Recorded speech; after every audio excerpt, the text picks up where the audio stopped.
बिहार जहां पर चुनाव हैं, तीसरे चरण का मतदान और आखिरी दौर का मतदान होना बाकी है, लेकिन उसके पहले आदित्यनाथ योगी जो कि उत्तर प्रदेश के सीएम हैं, उन्होंने एक बड़ी मुश्किल खड़ी कर दी है मौजूदा मुख्यमंत्री बिहार के लिए, क्योंकि नीतीश कुमार के लिए उन्होंने ये कहकर मुश्किल खड़ी कर दी कि जो बाहर किए जाने वाले हैं सीए एनआरसी से, उनको किस तरीके से किया जाएगा। और बिहार के चुनाव में उन्होंने दरअसल एक तरीके से नया मुद्दा खड़ा कर दिया है घुसपैठियों को लेकर, और नीतीश कुमार इससे शायद घबरा गए हैं या परेशान हो गए हैं। उन्होंने एक अलग बयान दिया है कि किसी की हिम्मत नहीं है जो लोगों को यहाँ से बाहर कर सके। आप सबको पता है कि बिहार में एक बड़ी आबादी है जो कि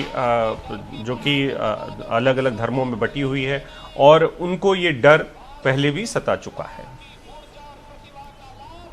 नागरिकता संशोधन कानून के माध्यम से उनकी सुरक्षा की गारंटी देने का कार्य जहां प्रधानमंत्री मोदी जी ने किया है, वहीं भारत सरकार ने इस बात को भी कहा है, अगर कोई घुसपैठिया भारत की सुरक्षा पर सेंध लगाने का कुत्सित प्रयास कर रहा है, उसे निकाल बाहर करने का कार्य भी करेंगे। और ये कौन दुष्प्रचार करता रहता, फालतू बात करता रहता है, यहां से कौन किसको देश से बाहर करेगा? ऐसा इस देश में किसी में दम नहीं है कि हमारे लोगों को, सब हिंदुस्तान के हैं, सब भारत के हैं, कौन इसको बाहर करेगा? साहब, ये सब कैसी बात करते रहते हैं यूं ही।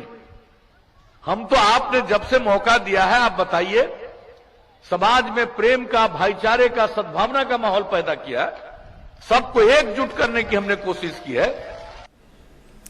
मनीष कुमार हमारे सहयोगी पटना से जुड़ गए हैं। मनीष, यहाँ पर हम एनडीए की तरफ से लगातार देख रहे हैं, पुलवामा का जिक्र हुआ, कश्मीर का जिक्र हुआ, राम मंदिर की बात हुई है, तमाम राष्ट्रीय मुद्दों को उठाया जा रहा है। अब ये घुसपैठियों का बयान दे दिया है योगी आदित्यनाथ ने, और इससे बिल्कुल भी एकमत यहाँ पर नहीं नजर आ रहे हैं साफ तौर पर नीतीश कुमार। तो कहीं ना कहीं पूरी तरह से बटा हुआ कार्यकर्ता जमीन पे जो दिख रहा था एनडीए के बीच, जेडीयू और बीजेपी में, वो मुख्यमंत्री भी नजर आ रहे हैं, राय अलग अलग मुख्तलिफ है उनकी।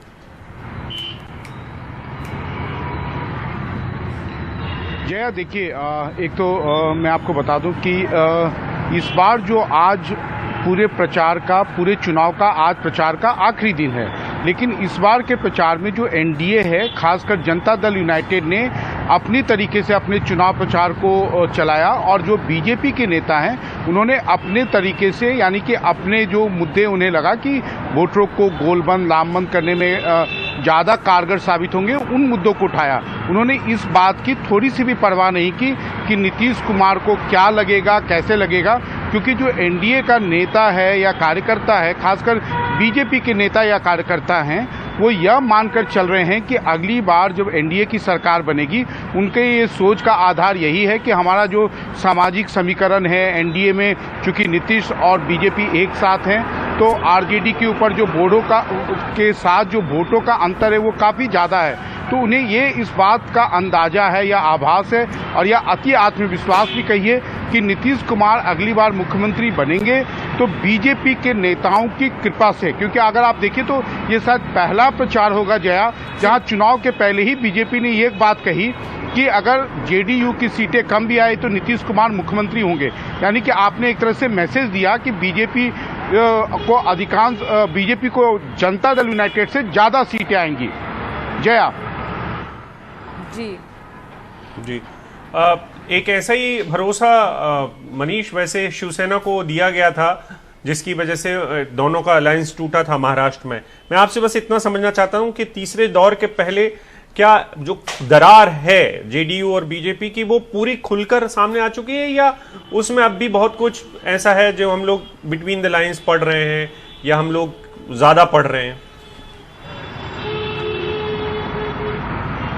देखिए, दरार शुरू से रही है, दरार आज भी है, दरार आने वाले दिनों में भी रहेगी, लेकिन नीतीश कुमार की मजबूरी है। नीतीश कुमार अब वो नेता नहीं रहे जो चुनाव प्रचार से जो है नरेंद्र मोदी को भी अलग रखा करते थे। अगर आपको याद हो 2005 के नवंबर के चुनाव में, 2010 के विधानसभा चुनाव में, और उस समय प्रचंड बहुमत आई थी, 206 का आंकड़ा उन्होंने पाया था।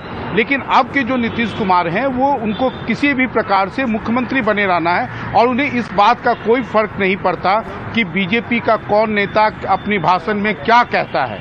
अभिषेक जी, जी मनीष, बहुत बहुत शुक्रिया इस बहुत पूरे शुक्रिया। अपडेट के लिए। वक्त और ऐसा भी कभी आता है कि बिल्कुल, और अभिषेक हमें इंतजार करना होगा 10 तारीख का। जय, मैं यही कह रहा था